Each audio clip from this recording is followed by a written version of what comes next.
আসসালামু আলাইকুম, কেমন আছেন সবাই? আশা করি ভালো আছেন। আজকে আমি আপনাদের সাথে কোনো রকম নারকেল ছাড়াই কিন্তু এই মজার ভাপা পুলি পিঠা রেসিপিটা শেয়ার করব। নারকেল দিয়ে তো অনেক রকমের পিঠা খেয়েছি, এবার একটু অন্যরকমভাবে অন্য স্বাদের পিঠা তৈরি করে দেখুন, বাসায় সবাই অনেক বেশি পছন্দ করবে। পিঠাটা দেখতে যেমনি সুন্দর, তৈরি করে নেওয়া কিন্তু সহজ, আর খেতে হবে দুর্দান্ত স্বাদের। তাহলে চলুন রেসিপিটা দেখে নিই। পিঠা তৈরি করার জন্য এখানে আমি নিয়েছি গাজর, এখানে আমি 4টা গাজর নিয়েছি। গাজরগুলোকে আগে থেকে ধুয়ে পরিষ্কার করে নিয়েছি। এখন আমি গাজরের খোসাগুলো ছাড়িয়ে নিচ্ছি। এই গাজরের খোসাগুলো কিন্তু আমরা ফেলে দেব না, এটা পরে আমরা রেসিপিতে ব্যবহার করব। আমি সবগুলো গাজর খোসা ছাড়িয়ে নিয়েছি, আর এই খোসাগুলো আমি একটা সাইডে রেখে দিচ্ছি। এখানে একটা গ্রেটার নিয়েছি, গ্রেটারের যে ছোট অংশ সেটা দিয়ে আমি গাজরগুলোকে গ্রেট করে নিচ্ছি। আপনারা চাইলে কিন্তু ছুরি বটি দিয়ে কিন্তু এই কাজটা করে নিতে পারেন। এখানে আমি সবগুলো গাজর কুচি করে নিয়েছি। যতটা সম্ভব একটু মিহি করে কুচি করে নিতে হবে। এখন চুলায় চলে যাব। এখানে আমি দিয়ে দিচ্ছি 1.5 বাটি পানি, দিয়ে দিচ্ছি গাজরের খোসা, দিয়ে দিচ্ছি পরিমাণ মতো লবণ। এখন এই খোসাগুলোকে আমি 3 থেকে 4টা বলক তুলে নেব, যাতে খোসার থেকে খুব সুন্দর একটা কালার ছেড়ে দেয়। 3 থেকে 4টা বলক তুলে নেওয়ার পর এখন আমি খোসাগুলা ছেঁকে নিচ্ছি, যাতে কোনো রকমের খোসা না থাকে। তারপর ওই পানিতে দিয়ে দিচ্ছি আমি 1 কাপ শুকনো আতপ চাউলের গুঁড়া। চাউলের গুঁড়াটা এখন পানির সাথে নেড়েচেড়ে মিশিয়ে দিচ্ছি, আর চুলার আঁচটা মিডিয়াম আঁচে করে রেখেছি। এখানে আমি সফট একটা ডো তৈরি করে নেব। কোনোভাবে কিন্তু শক্ত ডো তৈরি করা যাবে না, তাহলে পিঠা খেতে ভালো লাগবে না। এখানে আমার ডোটা তৈরি করা হয়ে গেছে, আমি আপনাদেরকে দেখিয়ে দিচ্ছি এটা কত সুন্দরভাবে তৈরি করা হয়েছে। এখন একটা ঢাকনা দিয়ে এটাকে একটা সাইডে রেখে দিচ্ছি। এখন আমরা ভেতরের পুরটা তৈরি করে নেব।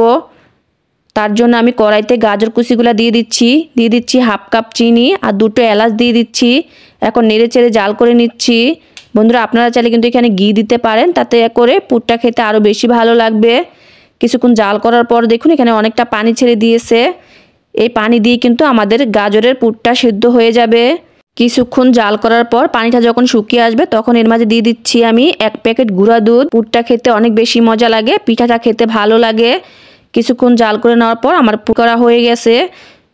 এখন এটা একটা সাইডে রেখে দিচ্ছি, কিন্তু অনেকটা ঠান্ডা হয়ে গেছে। ডোটাকে আমি হাতের তালু দিয়ে মথে নিচ্ছি। এখানে হচ্ছে পিঠার কালারটা খুব সুন্দর আসেনি, তাই এখানে আমি আরেকটু জর্দার কালার ব্যবহার করেছি। তারপরে খুব সুন্দর করে এটা মথে নিয়েছি।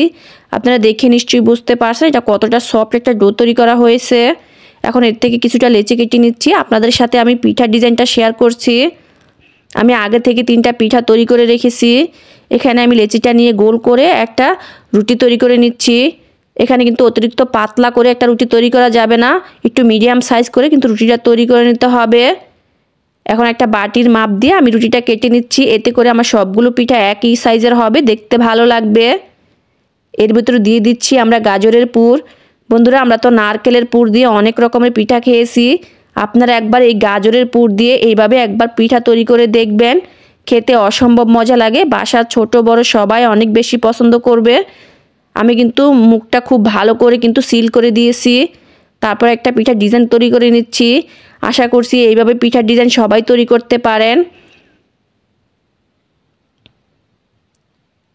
এখন আমি একটা শোন নিয়েছি, তারপরে আমি উপরে একটু ডিজাইন করে দিচ্ছি।